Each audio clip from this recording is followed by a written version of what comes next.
Grammar লাইনের আজকের ভিডিওতে সবাইকে স্বাগত জানাই। গ্রামার লাইনের আজকের ভিডিও বিষয়বস্তু তোমরা দেখতেই পাচ্ছ, WBCS mains exam 2021 paper 2 question number 5। Question number 5-এ ছিল ট্রান্সলেশন B2E অর্থাৎ বেঙ্গলি টু ইংলিশ ট্রান্সলেশন। তো আজকের ভিডিওতে আমি ওই ট্রান্সলেশনটাই প্রত্যেকটা সেন্টেন্সে দুরকমভাবে ট্রান্সলেশনটা করব,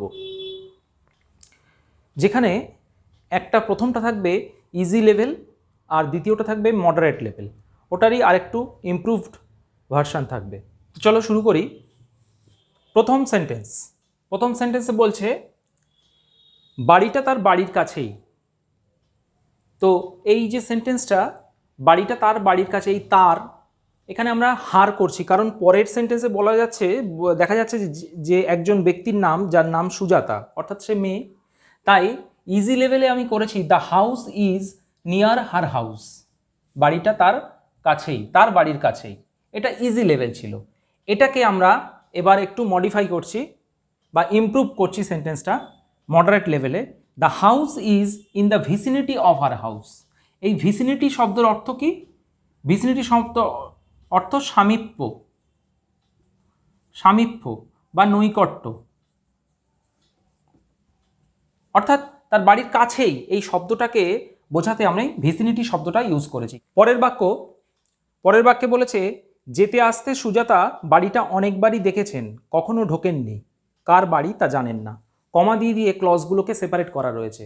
তো প্রথম যে ইজি লেভেলটা আমি করছি, সেখানে ঠিক ওই একইভাবে একেবারে বলা যায় ওয়ার্ড টু ওয়ার্ড আমি ট্রান্সলেট করেছি। ঠিক ওইভাবে কমা দিয়ে ক্লজগুলোকে সেপারেট করেছি, একদম ডাইরেক্ট ট্রান্সলেট করেছি। Sujata has seen the house many times while she passed by, অর্থাৎ যতবারই সে পাস দিয়ে গেছে, যেতে আসতে, যাতায়াত করা মানে পাস করা, তো যেতে আসতে সে বাড়িটা দেখেছে। কখনো ঢোকেনি, শি নেভার এন্টার্ড, কখনো ঢোকেনি, পাস্ট টেন্স। তারপরে বলছে কার বাড়ি তা জানেন না, শি ডাজ নট নো, এটা আবার present indefinite tense. She does not know whose house it is, কার বাড়ি এটা তিনি জানেন না। ঠিক এটাকেই আমরা আবার মডারেট লেভেলে করছি। হোয়াইল গোয়িং পাস্ট, এই যে পাস করাটার ব্যাপারে আমরা এইখানে এইভাবে ফ্রেজটা ইউজ করেছি, while going past the house, comma Sujata has taken notice of it many a time. এই যে মেনি এ টাইম, অনেকবারই ওখানে রয়েছে না, অনেকবারই, ওই যে রস্যই যে বিভক্তিটা আছে তার জন্যে মেনি এ টাইমটা করলাম, অনেকবারই তিনি এটাকে লক্ষ্য করেছেন বা দেখেছেন। নোটিশ, টেক নোটিশ মানে দেখা, আর একটু মডিফাইড ভার্সন। তা বলছে তিনি কখনো ঢোকেননি, she never got in, get in মানে ঢোকা, প্রবেশ করা, অথবা she never set foot in, কখনো পা দেননি বাড়ির মধ্যে, তার মানে ঢোকেননি। She doesn't know who owns this house, তিনি জানেনও না যে বাড়িটার মালিক কে। এই যে হুজ হাউস ইজ, হুজ কার বাড়ি এটি, হুজ হাউস ইট ইজ, এটার পরিবর্তে করছি হু ওনস দিস হাউস, একটা ক্লজ করে দিলাম। এখানে ক্লজ ছিল না, কিন্তু এখানে আমি এখানে একটা ক্লজ করে দিলাম, নাউন ক্লজ করে দিলাম। আমরা পরের বাক্যটা দেখব। বলছে পুরনো দিনের দোতলা বাড়ি, সামনে টানা বারান্দা, বাড়ির ওপর মেট্রো নকশা, গায়ে লেখা পূর্ব গঙ্গানগর, সম্ভবত মালিকের গ্রামের নাম। এবার বাড়িটার একটা বিবরণ দিচ্ছে। বলছে পুরনো দিনের দোতলা বাড়ি, কি করলাম, ইট is an old 2 storied house. পুরনো দিনের ওল্ড দিয়ে প্রকাশ করলাম, দোতলা বাড়ি সবাই জানি 2 স্টোরিড হাউস। তাও বলছে একটা লম্বা বারান্দা এর সামনে, এই লং ভেরান্দা, বলছে সামনে টানা বারান্দা। এবার টানা মানে এক টানা, অর্থাৎ বারান্দার মাঝখানে কোনো ব্রেক নেই, পার্টিশন নেই। তো বারান্দাকে আমরা ইংরেজিতেও ভেরান্দা বলতে পারি বা করিডোর বলতে পারি, ইংরেজিতেও ভেরান্দার অস্তিত্ব রয়েছে। তাহলে লিখলাম a long veranda in front of it, এর সামনে একটা টানা বারান্দা। Metro design on the house, যেমনভাবে বলেছে যে বাড়ির ওপর মেট্রো নকশা। এখন বাড়ির ওপরে বলতে কি বাড়ির ছাদের ওপরে নয়, বাড়ির গায়ে আর কি, দেয়ালের গায়ে। তারপর বলছে পূর্ব গঙ্গানগর, গায়ে লেখা পূর্ব গঙ্গানগর, তাহলে পূর্ব গঙ্গানগর রিটেন অন ইট, এর উপরে লেখা রয়েছে পূর্ব গঙ্গানগর, যেটা সম্ভবত মালিকের গ্রামের নাম। তাই লিখেছি probably the name of the owners village. এবার এটাকে মডারেট ভার্সনে নিয়ে যাচ্ছি। It is an age old 2 storied house. এখানে ওল্ড বলেছিলাম, এখানে বললাম এজ ওল্ড, একটু পাল্টে দিলাম শব্দের একটু গাম্ভীর্য আনার জন্যে। এটাকে বললাম এজ ওল্ড 2 স্টোরিড হাউস। এ করিডোর, ওই বারান্দার বদলে দিলাম করিডোর, স্ট্রেচিং ইন ফ্রন্ট, সামনে বিস্তৃত রয়েছে। তো a corridor stretching in front অথবা anterior to it, stretching in front অথবা অ্যান্টিরিয়র টু ইট, এটা একসঙ্গে রাখি। মানে a corridor stretching in front করতে পারি অথবা a corridor stretching anterior to it. Anterior মানে সামনের দিকে, অ্যান্টিরিয়র সামনের দিকে, পস্টেরিয়র পেছন দিকে, পস্টেরিয়র পেছন দিকে, অ্যান্টিরিয়র সামনের দিকে। অথবা এই অংশটা অর্থাৎ এ করিডোর স্ট্রেচিং ইন ফ্রন্ট বা অ্যান্টিরিয়র টু ইটের বদলে আমরা করতে পারি a long stretched corridor before ইট। এইটার বদলে আমরা করতে পারি কি এ লং স্ট্রেচ করিডোর বিফোর ইট। যে কোনো একটা, পরীক্ষার সময় এরকমভাবে দাগ দিয়ে করার কোনো দরকার নেই, বরং করলে ভুল হবে, করা উচিত নয়। যে কোনো একটা চয়েস করবে, এটা শেখার জন্য বলছি। এ করিডোর স্ট্রেচিং ইন ফ্রন্ট অথবা ইন ফ্রন্টের জায়গায় অ্যান্টিরিয়র টু ইট, কিন্তু তার আগে লাগাতে হবে এ করিডোর স্ট্রেচিং। আচ্ছা, মানে অর্থাৎ এইটা আর এইটা একে অপরের বিকল্প। আর টোটাল এই ফ্রেজটা a corridor stretching in front anterior to it, তার বিকল্প হচ্ছে a long stretch corridor before it. হয়ে গেল। তারপর বলছে এর ওপরে মেট্রো ডিজাইন বা মোটিভস, ডিজাইনের বদলে করতে পারি motives on the exterior wall of the house. অর্থাৎ ওটাকে আমরা বুঝিয়ে দিলাম যে ওই যে আছে না অন ইট লিখেছিলাম, metro design on the house. On the house মানে কি বাড়ির ওপরে নয়, বাড়ির দেয়ালের ওপরে, মানে তাও বাইরের দেয়াল, ভেতরের দেয়াল না। ওই জন্যই বলেছি motives on the exterior wall of the house. অর্থাৎ অর্থ বুঝেও কিন্তু আমাদের ট্রান্সলেশন করা উচিত, তাতে সৌন্দর্য আসে। Exterior wall of the house. আচ্ছা, তার উপরে লেখা আছে written on it, Purba Ganganagar written on it, সেটাই লিখছি স্ক্রাইবড পূর্ব গঙ্গানগর অন ইট। স্ক্রাইবড মানেও লেখা, রিটেনের বদলে লিখলাম scribed. Perhaps the name of the owners village, এটা একই রাখলাম, পুরো প্রবাবলির জায়গায় পারহ্যাপস করে দিলাম, perhaps the name of the owners village. পরের 4 নম্বর বাক্য বলছে সুজাতার চোখের সামনে 20 বছরে বাড়িটার চেহারা কলকাতার মতো হয়ে গেল। অর্থাৎ বাড়িটার পরিবর্তন হলো, সেটাকেই আমাদের এক্সপ্রেস করতে হবে। In 20 years the house looked like Kolkata before Sujata's eyes. Before মানে সুজাতার চোখের সামনে, এটাকে আমরা মোটামুটি ডাইরেক্ট একটা ট্রান্সলেট করে দিলাম। আর মডিফাইড ভার্সন বা moderate version, over a span of 20 years অর্থাৎ 20 বছর সময়কালে, দ্য অ্যাপিয়ারেন্স অর্থাৎ বাড়িটার পরিবর্তন মানে কি বাড়িটার দর্শন, বাড়িটার লুকটা পরিবর্তন হয়েছে, সেই লুকটাকে বোঝাতে অ্যাপিয়ারেন্স শব্দটা ব্যবহার করছি। The appearance of the house has been transform মানে পরিবর্তন হয়ে গেল, like the city of Kolkata, Kolkata শহরের মতো, রাইট বিফোর হার আইজ ঠিক তার চোখের সামনে। 5 নম্বর বাক্য বলছে খানিকটা নতুন ঝকঝকে এনামেল রঙে উদ্ধত জানালার নিচে এয়ার কুলার। এটাও ক্লজগুলো কমা দিয়ে দিয়ে এটাকে সেগ্রিগেট করা হয়েছে। তো প্রথম ইজি লেভেলে করছি স্লাইটলি, এই যে খানিকটার বদলে লিখলাম slightly, new shiny radiant in enamel paint and air cooler under the window. ঠিক যেভাবে বলেছে ওইভাবেই আমরা ডাইরেক্ট করে দিলাম। তো এটা যদিও এখানে দেখো এটা ভার্ব সেভাবে নেই, ভার্ব ছাড়া বাক্যটা হওয়াটাও বাঞ্ছনীয় নয়, তবু যেহেতু ডাইরেক্ট করছি সেহেতু আমরা এটা করতে পারছি। তবে যদি এটা মনে হয় যে না এটা ঠিক হচ্ছে না, তাহলে এখানটা করে দিতে পারো যে দ্য বিল্ডিং বা দ্য হাউস ইজ, এখানে করতে পারো দ্য হাউস ইজ বলে শুরু করতে পারো। The house is slightly new shiny radiant in enamel paint and air cooler, বা এখানে দেখতে পারো there is an air cooler under the window, এরকম করতে পারি। এবার এটাকেই আমরা মডারেট ভার্সন করছি new fashioned and resplendent to some extent, নতুন এবং ঝকঝকে খানিকটা, খানিকটা অর্থে টু সাম এক্সটেন্ট এই কথাটা ব্যবহার করেছি। Standing tall in enamel paint, standing tall মানে কি, ওই যে ঔদ্ধত্য কথাটা তো সরাসরি করা যায় না, এখানে উদ্ধত মানুষ হয়।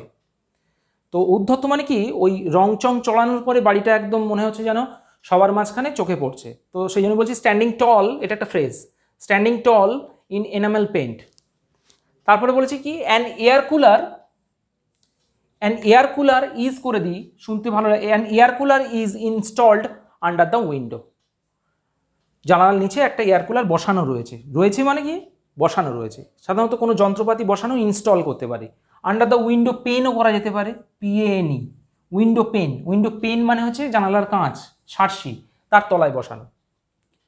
তো 6 নম্বর বাক্য বলছে খানিকটা জীর্ণ, পলেস্তারা খসা, জানালায় শাড়ি কাটা ময়লা পর্দা। তো খানিকটা জীর্ণ, তো লিখলাম ইজি লেভেলে, ইট ইজ স্লাইটলি ডাইল্যাপিডেটেড, ডাইল্যাপিডেট মানে কি ভগ্ন, জীর্ণ। প্লাস্টার, পলেস্তারা অ্যাকচুয়ালি প্লাস্টারের ইংরাজির মানে ইংরাজি থেকে শব্দ থেকেই এসছে, ইংরাজির অপভ্রংশ।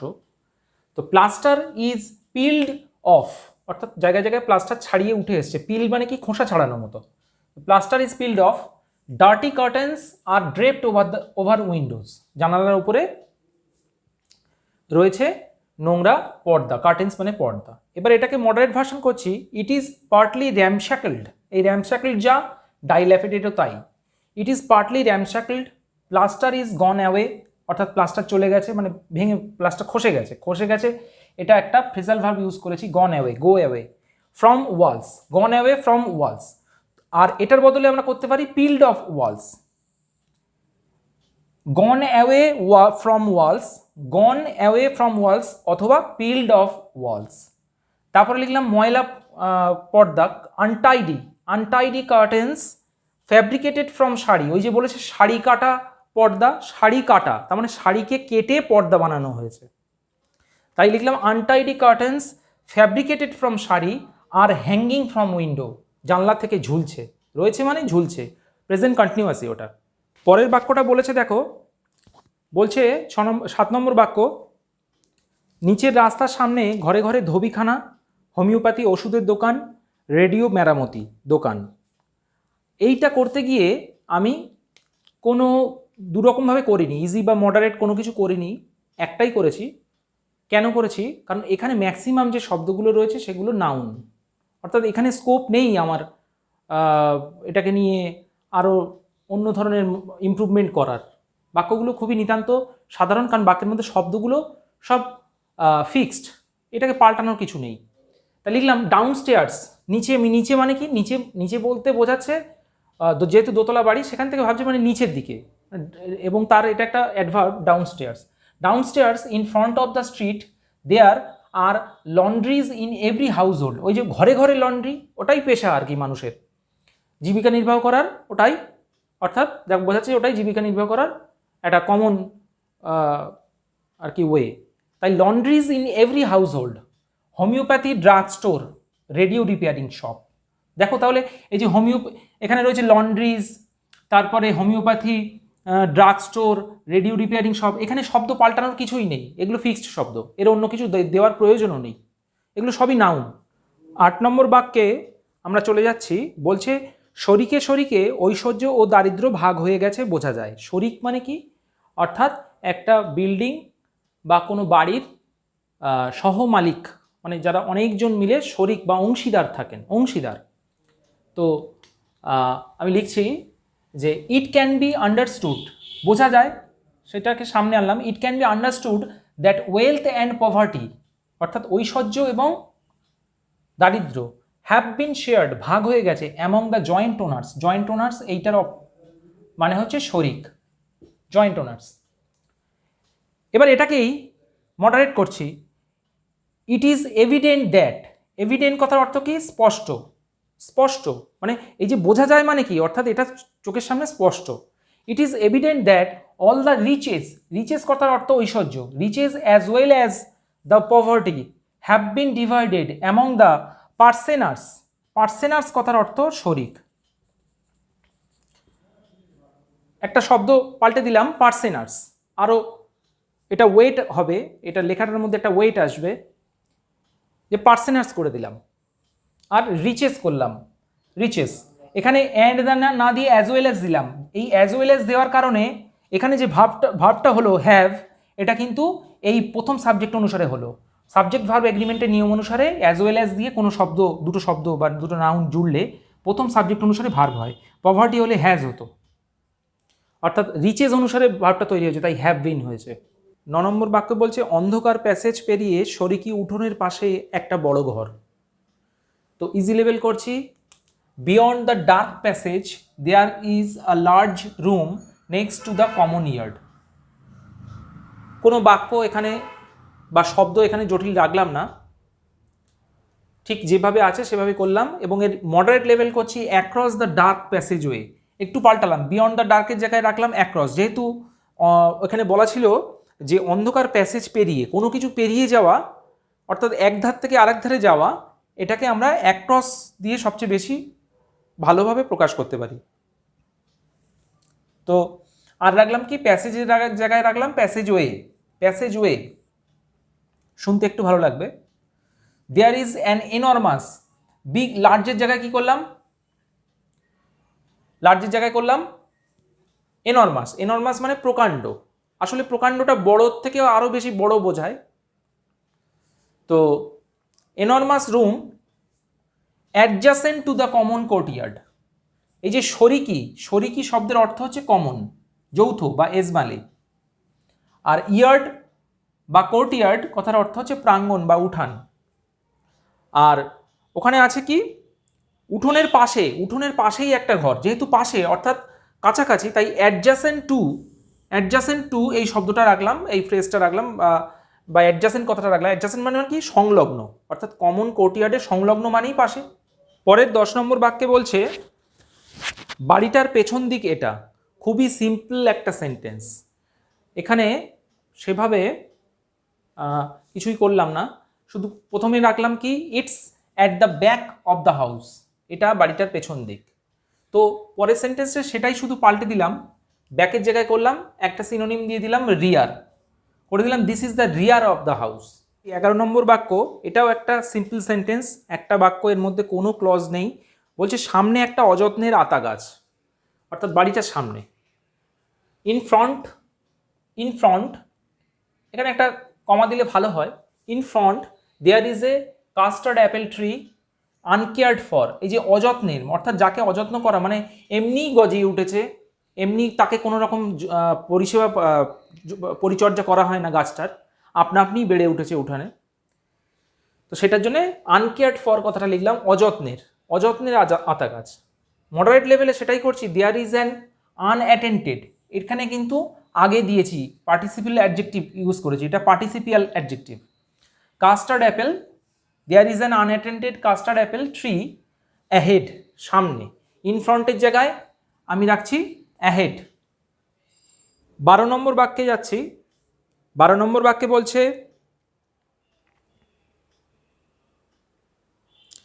হ্যাঁ 12 নম্বর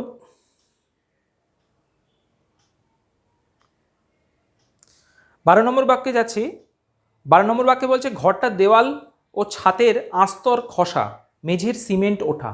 অর্থাৎ এখানে প্লাস্টারের কথাই বলা হয়েছে। অ্যাকচুয়ালি হচ্ছে দেওয়াল এবং ছাদের থেকে যে প্লাস্টার থাকে সেটা উঠে গেছে, আর মেঝের সিমেন্ট যেটা, মেঝের ওপর সিমেন্টের যে কোটিংটা সেটা উঠে গেছে। তো সেটার জন্য বলছি the plaster of walls and ceiling of the house is falling off, অর্থাৎ খসে পড়ছে। The floors cement coating is battered, আর মেঝের সিমেন্ট কোটিংটা ব্যাটার্ড, মানে ব্যাটার্ড কথার অর্থ কি, ছিন্ন ভিন্ন, একদম ভেঙে চুরে যাওয়া। এটাকে আমি মডারেটে নিয়ে যাচ্ছি, দ্য প্লাস্টার খুব বেশি চেঞ্জ হচ্ছে না, the plaster of walls and ceiling is peeled off. Peeled off মানে খোসা যেরকমভাবে উঠে যায়, পিল কথার অর্থ কি, খোসা ছাড়ানো, পিল করা। তো পিলড অফ এখানে বলছে ওরকম খোসার মতন আস্তরটা, আস্তর মানে আস্তরণ, ওটা উঠে যাচ্ছে। And the cement coating of the floor is gone away, এবং সিমেন্ট কোটিংটা উঠে চলে গেছে। 13 নম্বর বাক্যে বলছে একটা ছোট বাক্য, এবং এটা নিয়ে খুব বেশি মডিফিকেশন করলাম না, কারণ এটাও শুধুমাত্র একটা ইনফরমেশন এবং শুধুমাত্র একটা নাউনের উল্লেখ রয়েছে। তাই যেমন বলছে একটা বড় তক্তপোষ, তক্তপোষ তক্তপোষ কাকে বলে? আমাদের এই আমরা জানি একটা কাঠের বেড আর কি, made of wooden, made of wood, a bed made of wood which has no post to hang any curtains বা এনিথিং, অর্থাৎ চারপাশে কোনো কাঠের যে স্ট্যান্ড থাকে বা একদিকে কোনো কাঠের ডিজাইনওয়ালা যে বেডগুলো আমরা দেখে থাকি সেগুলো নয়, সেগুলোকে পালঙ্ক বা খাট বলে, এগুলো হচ্ছে তক্তপোষ। তো লিখেছি there is a big wooden bedstead, bedstead কথার অর্থ হচ্ছে তক্তপোষ। শেষ বাক্যটিতে আমরা চলে এসেছি, বলছে আলমারিতে ময়লা ও অব্যবহৃত আইনের বই, আলমারির তলায় জং। তো কি করছি? বলছি dirty and unused law books, আইনের বই ল বুকস, আর ময়লা এবং অব্যবহৃত, ডার্টি মানে ময়লা, আনইউজড মানে অব্যবহৃত, আর ইন দ্য কাবার্ড অর আলমিরা, যেখানে ওখানে আলমিরা বলেছে, ওকে আলমারি বলেছে, আলমারিকে ইংরেজিতে আলমিরা বা কাবার্ড বলা যেতে পারে, যে কোনো একটা। The bottom of the covered is rusty, ওই যে বলেছে আলমারির তলায় জং, তলায় মানে আলমারির তলার পার্টে, তো রাস্ট মানে যেহেতু মরিচা, জং মানে অ্যাকচুয়ালি মরিচা, মরচে পড়া, লোহায় জং ধরা মানে লোহায় মরচে পড়া। এটাকে মডার্ন লেভেলে করছি ফিলদি অ্যান্ড আনইউটিলাইজড ল বুকস, ডার্টির জায়গায় করলাম ফিলদি, আনইউজডের জায়গায় করলাম আনইউটিলাইজড, অব্যবহৃত। ল বুকস লাই, একটা শব্দ দিয়েছি পড়ে আছে এই অর্থে, আলমারিতে আইনের বই, তাহলে আইনের বই কি? আইনের বই পড়ে আছে, lie in the covered and the bottom of the covered has রাস্টেড away, এবং তার তলাটা জং পড়ে গেছে। এখানে লক্ষ্য করতে হবে যে আগে রাস্টি অ্যাডজেক্টিভ ইউজ করেছিলাম, এখানে কিন্তু পুরো ভার্ব ইউজ করে দিলাম এবং একটা ফ্রেজাল ভার্ব ইউজ করলাম, রাস্ট অ্যাওয়ে মানে জং পড়ে যাওয়া, হ্যাজ রাস্টেড অ্যাওয়ে। ধন্যবাদ ভিডিওটি দেখার জন্য।